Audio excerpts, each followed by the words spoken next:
Guys, লকডাউনের বিষয়ে আমাদের এখানে রাজাদা আছে। রাজাদার কাছ থেকে কিছু আমরা বক্তব্য শুনবো। রাজাদা কি বলতে চাই লকডাউনের বিষয় সেটা এখন শুনবো। তো রাজাদা কিছু বলুন। অবশ্যই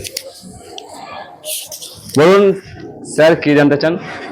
বলছি যে লকডাউনের বিষয়টা উঠলো, আবার চায়না থেকে নাকি নতুন ভাইরাসের আগমন হয়েছে, তা সেটার বিষয়ে কিছু একটু বলুন। আরে ভাইরাস, চায়নারা গান মাথা খেয়ে মারা ভাইরাস বানাচ্ছে ওরা। দুদিন আগে করোনার জন্য ওরা লকডাউন ছিল, থেকে ওরা 3 মাস ভোগ করেছে, সারা কোনোদিন খেতেই পাইনি, এমনও দিন গিয়েছে সপ্তাহে 2 দিন না খেয়ে রয়েছি। ঠিক আছে, খিচুড়ি খেয়ে মারা পেট চালিয়েছি মারা। এখন সেগুলো আবার এই ভাইরাস দেখে সেগুলো 10 তারিখ থেকে আবার লকডাউন পড়বে।